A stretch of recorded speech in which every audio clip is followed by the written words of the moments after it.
So I've been a barber who has had upwards of 30K saved up in my bank account, and also been a barber where, as you can see right here on screen, who has literally been down to his last $49 and even negatives in the bank account. Okay, and in this video, what I want to go and do is break down really what I've learned about making and losing money as a barber and inside of this business. Because I know many of you, and maybe yourself right now who's watching this, is less than 10K saved in the bank and probably struggling living month to month, cutting hair. And I don't want you to be that same individual that has to go through this kind of bullshit at the end of the day. So to start, like, I always want to, like, whenever I'm thinking about, like, let's say money as a barber and cutting hair, right?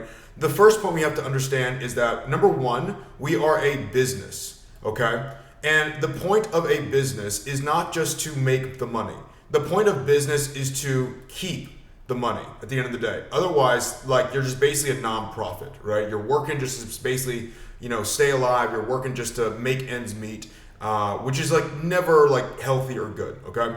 For instance, if any business, like let's say, runs out of money, that's the only time that they can go ahead and lose and go out of business. Like, no business can go no business can go out of business or shut down if they still have money. They still have that life reserve right there, right? And for me, like back when I was like around this realm, for me, I viewed money in a very poor way. My parents, again, too, when I grew up overall, my parents worked like city jobs. They were never business owners. So like I never really understood like the money thing. I understood like, we always had to like budget, right? And we always had to keep things lean because we couldn't like buy certain things overall. And so I just thought money, like making money as a business owner was like unattainable for myself. And really, that's like a big lie that I had to tell myself at the very beginning, because that budgeting idea, or the idea of budgeting, really kept me in a space mentally where I wouldn't, like, let's say, do anything to make more money or even keep the money I was making. It would just kind of keep me in this like little pigeonhole. And what really shocked me and like what really shook me was like understanding of like, the rich, the way they keep their money is they live lean. Right? They don't spend money on lavish things. You always know like this that saying where like broke people will buy like, let's say, all this like luxury like Louis Vuitton items. They'll buy all these like Gucci bags. Like, they buy things to make themselves appear rich. The rich, they don't like buy things at all. In fact, like they try to like almost make themselves really like understated. And so whenever you go out in life, maybe you can see this as well too. It's typically the most broke people, the people who don't have the most money, who are typically flexing the most. I live in Miami right now, and this is like everywhere, right? Like, everyone who's like flexing money, everyone is like typically broke. And the people who you wouldn't even expect to have money or don't appear that they have a lot of money are typically the ones who are rich and owning land and owning all these things. Now, as barbers, we have taken like some core principles, like let's say from other realms, and like let's say other avenues to really make this thing like kind of full circle. And personally, for me, I like to always think about in like a sports realm, right? So I don't know. I mean, maybe some of you guys like watch sports overall. If you guys don't know who Jalen Hurts is, obviously he's a Super Bowl winning quarterback with the Eagles, right? I mean, this guy, he has a $255 million contract. If you could just look up anywhere, right, on any big forum where you can even Google this, like this past year, he's literally like living, like he still lives in a $2,000 per month apartment. Yet he's making $255 million per year. And a lot of athletes, right, like still come and still like have like these broke mindsets. Jalen Hurts is not one of those people. Jalen Hurts is thinking like a business at the very end of the day. What most, like, let's say, athletes do is they start making a big paycheck, right? And the first thing they try to do is they try to go spend that big paycheck. They try to go ahead and splurge, like, oh man, I'm worth this much. I'm gonna go ahead and splurge on this thing. But what happens when you spend the money leaves your account and it's not yours anymore. And like now you're having to like work just to stay alive. And we can see these principles all around as well too. For instance, I think a lot of you like and enjoy like Michael Jordan, like I do.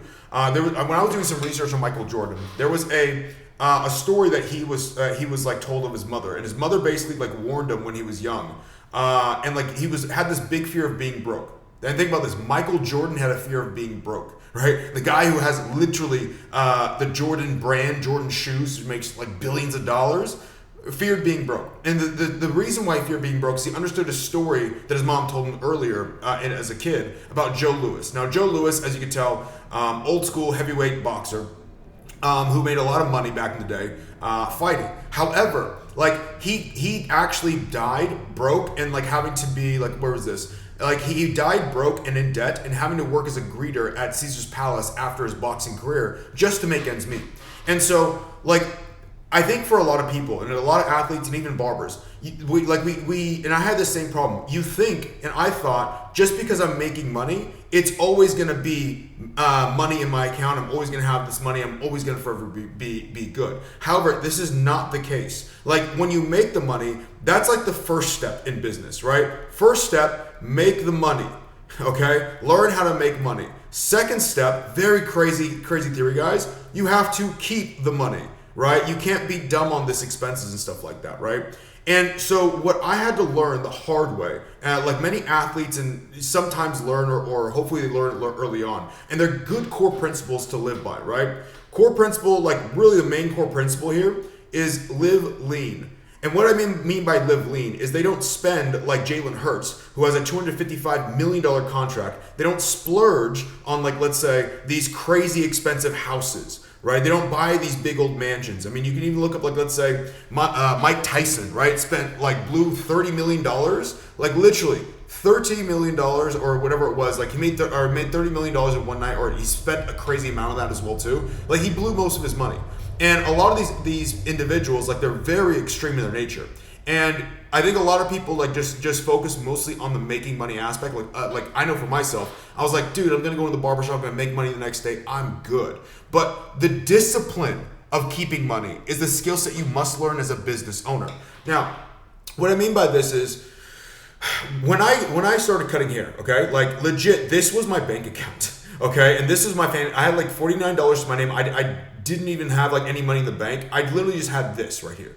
And I was like starting a brand new barber shop. We were struggling. There was no walk-ins. Like we might have gotten maybe 1 or 2 walk-ins a day with 5 barbers who had 0 clientele at all. It sucked. Like it was the worst thing possible. And to like go in every single day and be struggling. And I remember the first day, like on our opening day, right? When we had this big old grand opening, all right? And we had a lot of people come in because obviously like it's a brand new opening. We did a lot of hype around it. And I think I made a grand total of about like maybe $100 that day. And to me, that was crazy money. Because back then I was working as a valet. So I would like, I was still working as a valet and a part-time barber, like really part-time valet and working more full-time as a barber. And I would be getting paid like $8 an hour plus tips, right? And so for me, making making $100 a day, I was like, yo, this is the fucking gold mine. Now, you might think, right, the smart thing would be to do back then, right? Like the smart thing for Daniel to do, if he has this in his bank account and this in cash, and I have rent coming up because I lived on my own, lived with a couple buddies back in the day, you would think the smart thing to do would be to keep that money. However, a young lad like I wasn't that smart. Okay, it just wasn't. Like most 20-year-olds or 19-year-olds at the time, I just was not thinking good on this thing. And so what I did instead of when I made this $100, guess what I did? I went to Walmart. Okay, and what did I do at Walmart? Shit, I bought protein powder. Okay, I bought a knife. I bought so much dumb shit with that $100 because I was like, oh man, I made this money. I could spend it on whatever I could have. And then I woke up the next day and I was like, what the fuck did I just do? And I think a lot of us as barbers, we see the money coming in every single day. And it took me a while to get out of this stage of like making money, spending money, making money, spending money. And like to be able to like at least save up this 30K, like which I eventually did overall, not that, but like 30K overall, right? And it took me a while to like learn that making money is the first discipline because you have to learn how to market, you have to learn a skill set, you have to learn how to provide service. The second lesson of money and the second thing you have to learn is again too, like I said before, you have to keep the damn thing, which means you can't be spending this like a dumbass. Now, what happened for me, right, at this stage, because I think a lot of people they'll understand this concept. What happened for me is I went I'm pretty extreme, to be quite honest with you guys, right? So if we have like two sides of an extreme like side right here, right? This is like very like not extreme, and this is like the most extreme thing possible. Like if I can give you an example, not extreme is like never drinking coffee, right? Like never at all. The most extreme is like drinking like 10 cups a day. I will go on both sides of this. I will swing back and forth on this until I learn my lessons and find a good medium point.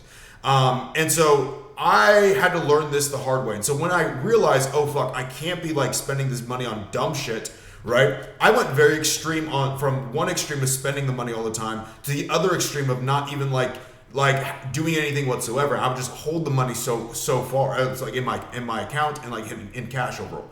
And that worked to be able to save me up 30K in cash and in the bank account overall. And I thought I was good. However, the rule of money is that the more that you keep, like the money is a tool, right? This thing is a tool right here. And so even though I had 30K and I was not like stressed out over bills, what happened is I forgot that money was a tool and I started just hoarding this thing. And what happened is I would just look at my business every single day, right? And I would go to the barber shop and I had to face the reality that I was still charging $20 a haircut. I was still only making about 2 to 4K per month overall. And I really didn't and I was working like 5 days a week, like 10 to 12 hours a day overall. Right? And so even though I had money, I was still in this, like, let's say trap, because even though I was doing this, things were going very slow. And I wasn't very happy with this like standpoint right here, right? I was like, what the fuck am I doing? Oh my God, I can't is this how it's going to be for the rest of my life? And honestly, I honestly became like a little depressed, sad fuck, to be quite honest with you guys, right? Because like around here, I just saw, if I continue to do what I'm doing, I actually hate my life right here. Because there is nothing new. I'm not building anything. I'm just like going at this slow pace. And yes, I have money, but now I'm not being like my next, let's say, my needs. If you look like Maslow's hierarchy of needs, right? It's like you need basic needs, you need some type of fulfillment, you need like relationships, all this stuff. I had no fulfillment in my life, right? Because things just became a redundant cycle. And I remembered like thinking like, fuck, okay, like there's no difference between me right now making this money. Like, yes, I'm good, but there's no difference between me and working like a regular 9-to-5 job, which was the whole point of actually getting into business at the end of the day, right? Was to not feel trapped, not feel like restricted, and actually be able to make more money. But instead, even though I had money, I felt like I had a restriction. So the next lesson I had to learn from money was that you have to be able to spend like the money that you make. You have to be able to keep the money that you keep has to also make you more money, right? And I thought about this a little bit as well too. I'm like, okay, well I can do a couple things, right? I can invest into stocks. I could do crypto. I could, I don't know, like put it into some investment fund overall and just like kind of like let that money sit. However, would I really be fulfilled with that? Because I'm still working like a dog and my day-to-day life still fucking sucks. I hate this. Like I'm cutting the same clients. I'm living the same lifestyle. I'm only making 2 to 4K per month. I know it eventually, right? Like this shit, I knew that this shit couldn't support a family. Like I couldn't support, like let's say if I want to get married, have kids. I'm like, how the fuck am I going to send them to college? How the fuck am I ever going to like buy a house like just doing this slow burn? Like I'm basically like to me, I understood at this rate, I basically built a life that basically, and this is no gripe to my parents at all, I basically was like at the same level of my parents. And even though like, look, I love my parents overall, but I think it's every like child's like, if you're someone, like if you're a kid or like you're just someone's son, daughter, whoever, right? The whole point of like you is to make an improvement from what your parents did. It's not to stay the same. So for instance, right, if a kid is born into a billionaire family, right, then the point of that person is they are set up for like really, and this is how I think over, right? The point of their life is not to go ahead and spend money and do all this stuff. The point of their life is to improve their basic like standards of what they were born into and go into become a trillionaire status, right? Or something of like that's an uptick of that as well too. That's just my core belief in terms of growth as an individual person. And so I saw myself as like, okay, even though like I was born into like a 9-to-5 family who worked a respectable job, they did after school childcare growing up overall. Even though that was again too, that's what they did. I now have built myself, even though I'm a business owner, I've built myself into basically a 9-to-5 worker, and so I'm staying the same. And so this made me very sad and depressed. And like, wow, I'm like basically wasting my life. I'm not doing anything positive with this thing at all, right? And so what I had to come to realize is I have to make an improvement off this, right? I have to be able to get out of this. And I was like, well, what's the next step after 9-to-5?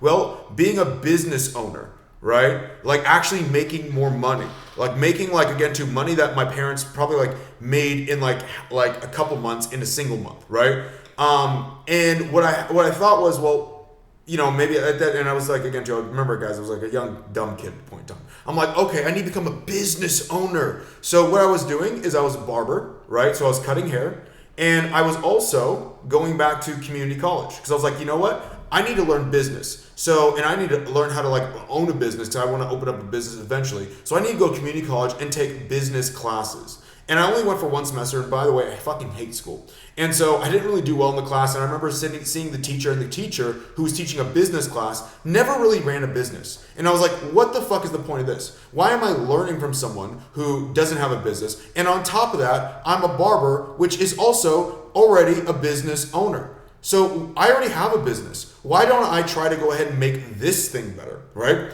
And I was like, okay, so what do I need to be able to do? Well, what do I have right now? Well, I have a business right now that does all right.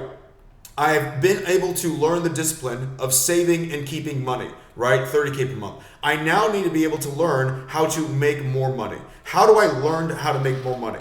Well, obviously you have to invest this money. And so what I did is because I understood at this rate, and there was like almost like a clear picture. The reason why I wasn't making more money in my life was because I wasn't utilizing that money as the thing that it is, as a tool to gather more resources and education and improve my skill sets and learn things I don't know about to then make more money, right? And this is kind of how the cycle goes. Like everybody knows, you have to make money, you have to pay money overall, right? And so I just started investing myself heavy. And what happened was, right, is I started to grow my business and I started to improve things overall. But guess what? Still made the mistake, right? Because once I started making more money as a barber, guess what what I didn't do was, like at first, was still keep on this discipline. Because the mentality I had was once I started making more money, right? I was like, man, now I'm making more money. I don't have to just live lean anymore. Because I was buying like food at like the dollar store, right? Which again, I was just like living super fucking lean. I was like, man, you know what? I can go start going out to fancy restaurants. I can start going and buying better clothes. I can start buying like, let's say, I remember like one time I went to LA, right? And I remember I went to LA and I bought like, let's say, I went to this store. I forgot what store it was. It might have been Bloomingdale's or something where they had Fear of God. And if you don't know what Fear of God is, it's a very like California type brand of like clothing brand, which is like very high price stuff. And basically, I paid $2K for a pair of jeans, okay, and I also paid about $1.5K for a pair of shoes. So I spent about like what was that, like $3.5K on 2 items. And guess how many times I wore those items? I probably wore those items maybe a total of 5 times overall. I don't even have them anymore, right?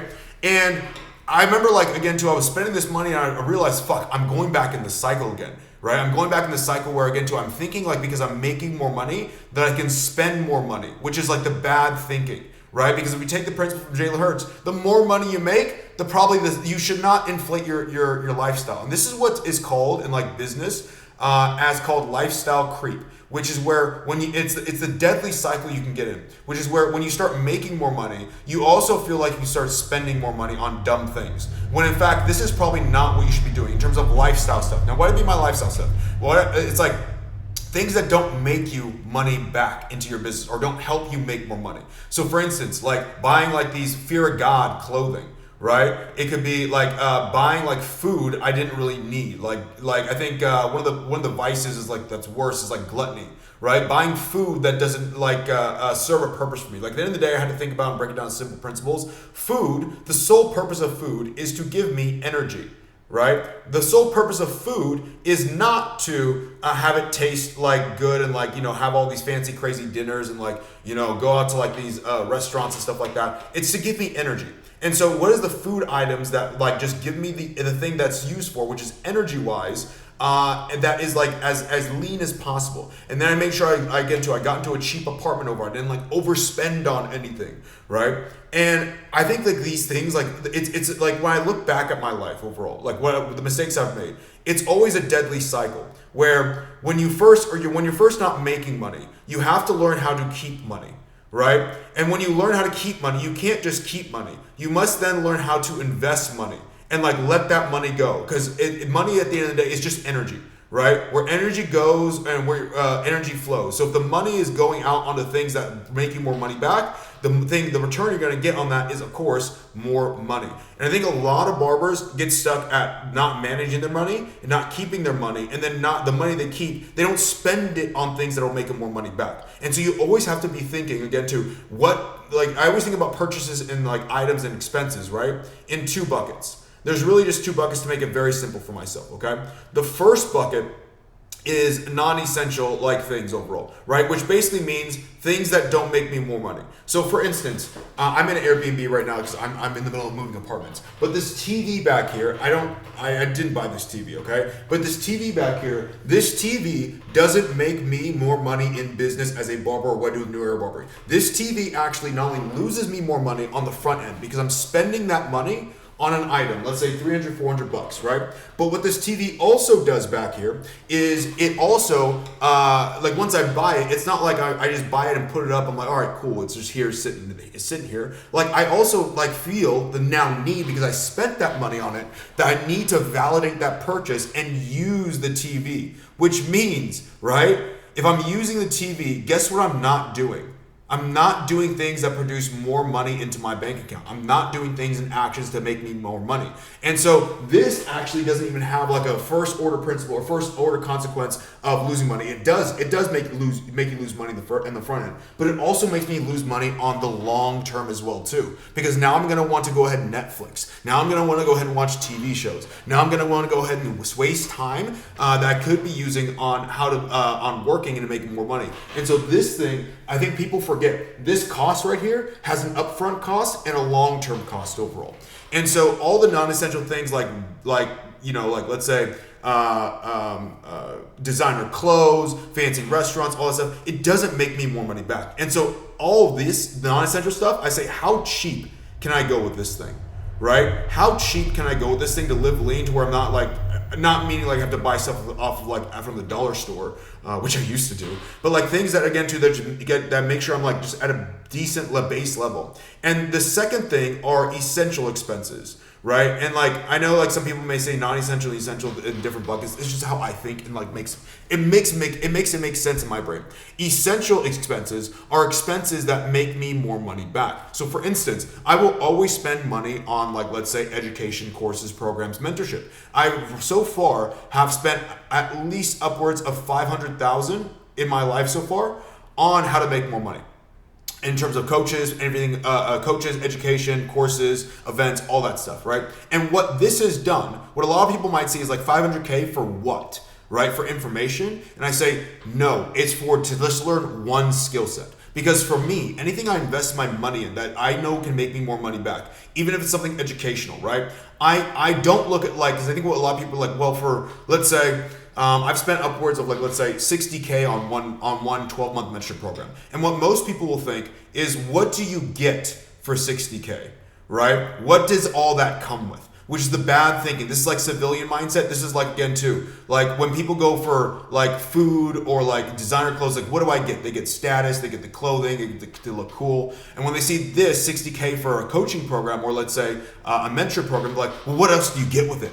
And I'm like, that's the wrong way to think. Whenever I spend money like this overall on some type of education, I always think, what is the one skill that this thing will teach me that I can go ahead and take that 60K and 5x or even 10x that return? Because in every single thing that I've ever invested money in to make me more money back, I've never, ever, ever lost money because I've always taken away one skill set that improves my business, that improves me to make sure I can grow and scale my business. And I think most civilians, most regular people, most 9-to-5ers, like kind of flip this thing around. And they will say the things that they think are essential are like the things are like going out in nice restaurants, taking vacations, buying TVs, things that don't make them more money back. And they think the non-essential things, the things that are dumb expenses, are things that are like, again, that will make them more money back because they always stay in the mind frame of like, but what do I get? And this is the wrong way of thinking. And if you look at any person who's been very successful in their life, if you look at any person who has made a lot of money,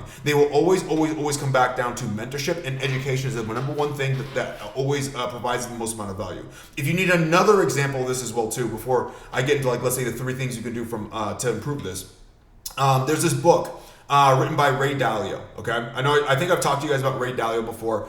He wrote the book Principles, which was my Quake book, which is like the book that literally changed how I view the world overall. He also wrote a book.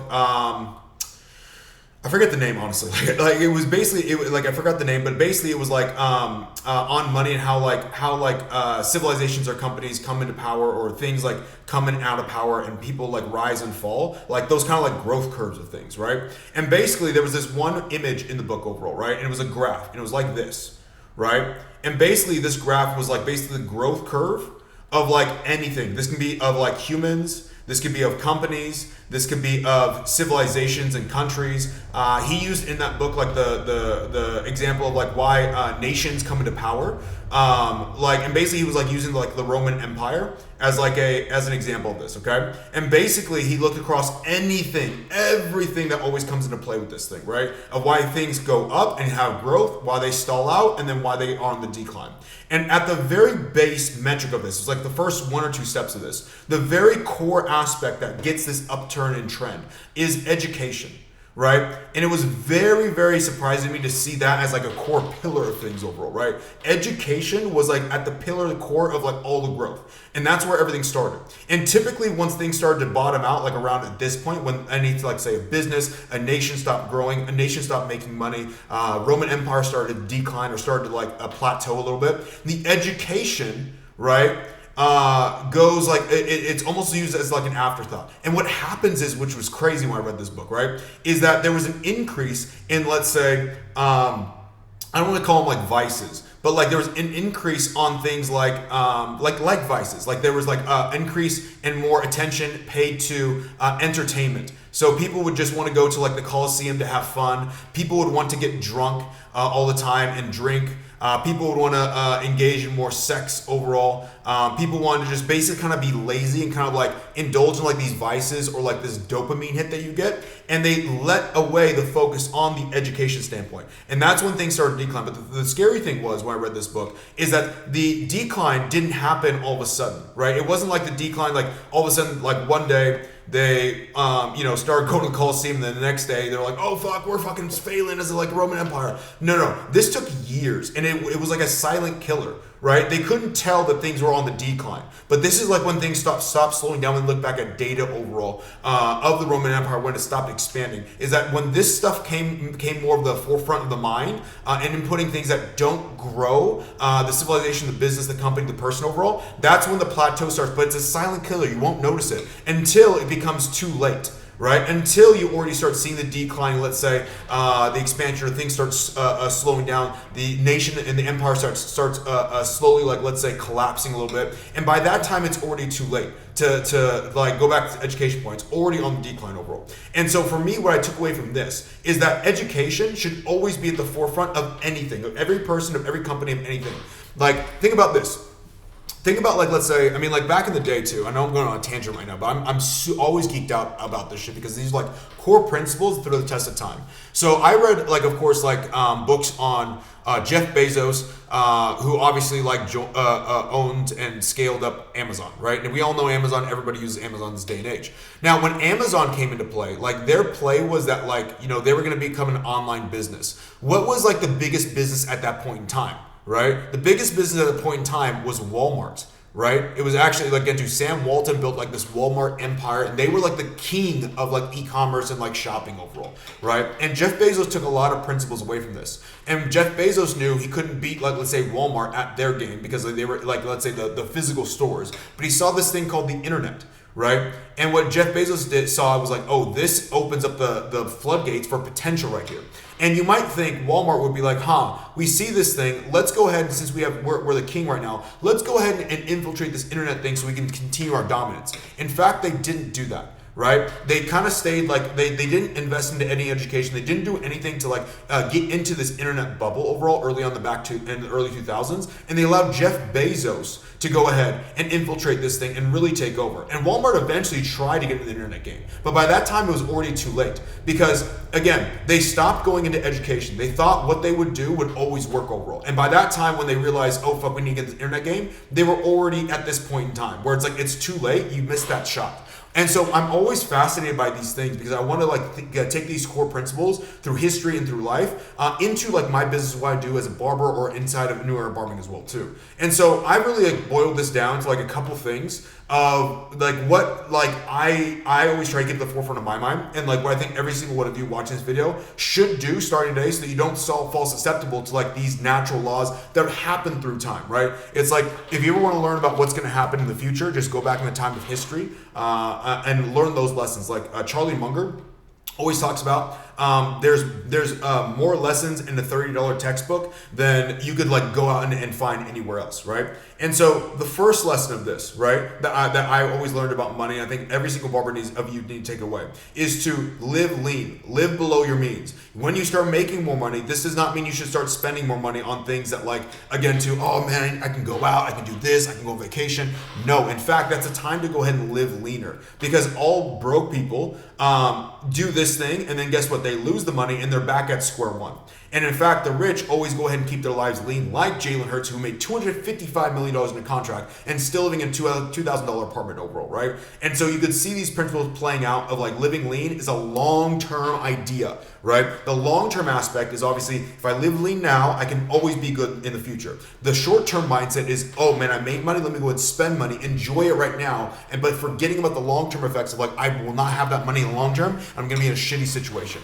The second thing that I learned about this, and the second principle, is always be investing in things or increasing your expenses only in things that make you more money, which is what we call essential expenses, right? Things that will go ahead and make you more money is the only way you can make more money, because guess what? None of us were born with the idea of, number one, how to run a business, or number two, how to make more money. And so we have to learn how to do this skill set. We have to learn how to implement this inside of our own lives. And so I will always look and continue to look to invest more and more and more into myself, because I know at the end of the day, when any civilization, the forefront of it always needs to be the education of what they're learning. Because when they forget about that and they get into these vices, they get into the entertainment, they spend money on this, or spend time doing this, that is when the decline of the empire, the decline of the company, the decline of the person always begins. And number three, right, is to always track. I know you guys heard me say this all the time, but like tracking your income expenses is something that like, even when I hop on calls with barbers now, it still shocks me how many of you are just not doing this thing whatsoever. And it's like, again, too, the first thing about making money is keeping money, then you want to invest it and to make more money. And so you must track to understand where your money is going. You have to have awareness. If you don't have awareness on your financial situation, how much money you made last month, how much money you made the month before, and also every month before for the last 12 months, you have no clue what's going on in the business. If you do not know the expenses of your business, how much you spent last month, how much you spent every single month of the last 12 months, you are flying blind, and you are like basically going out throughout life with a blindfold, trying to like feel your way out there in business and like trying to grow. And that's what it feels like at the end of the day. And you could just simply do this in a simple tracking sheet, or if you want to, in your notes. Like literally look over your expenses you have spent every single day for the 1 month, add that up into a total, and you can see, okay, what did I spend my money on? And then look through the expenses and be like, where can I cut expenses out to make this lean? Because I'm literally bleeding money. It is literally like, if you do not track this, it is literally like somebody cut, like let's say slit your wrist overall, and instead of like, let's say patching it up with a bandage and covering it up and make sure it doesn't bleed anymore, you're just sitting there bleeding out. That's literally what you're doing. You're letting all the money flow out of your body, out of your account overall, and not keeping track of this thing. And so the reason why I want to make this video is because, again, too, I think a lot of barbers are not in a good position financially and not in a good position with their money, because they don't understand this money concept. Because guess what? It was never taught to us. I know for myself, I never paid attention in school, and so and more importantly, in school, they never taught us about money or finances. And because it's something we must learn on our own. It's a discipline, just like taking care of your body and being healthy, right, is a discipline. Money is also a discipline as well too. And so I'm a big believer in how you do one thing is how you do most things. So if you're undisciplined in, let's say, your personal relationships, if you're undisciplined in, let's say, your health, if you're undisciplined in, let's say, your diet, you're also probably most likely going to be undisciplined in your business as well too. And so keeping these things all nice and in line is in the best interest of yourself. Now, of course, you want to go ahead and keep the money you make, but you also need to learn how to make more money, right? The easiest way to keep more money is to obviously also make more money, and also don't depend like a dumbass. And so it's my belief every single barber should be focused on making more money as their core mission, because number one, that's going to give you fulfillment. You're going to have a goal and a purpose and a mission to go after. Number two, it's going to have you actually focus on something to improve yourself, because it's something that you don't naturally do right now. And so therefore, because you do not naturally do it right now, you must learn the skill set and become somebody completely different and grow yourself and develop yourself into that person who is deserving of that, let's say, higher income value. And that is a skill set that can be learned. It is not something that is not for you overall. You just have yet to have the right, let's say, education. So if you're someone who actually wants to grow and scale their business, make more money and keep more money, I'll go ahead in the comments down below. I'll link a free training that's 30 minutes that shows you how we help our barbers grow and scale to 20 and 30K per month using their social media accounts, getting more new clients in, being able to charge higher prices, and constantly gives you a good insight into what we do as a company. So with that, hopefully that was a good insight. Keep your money, make more money, don't be dumb, don't have lifestyle creep.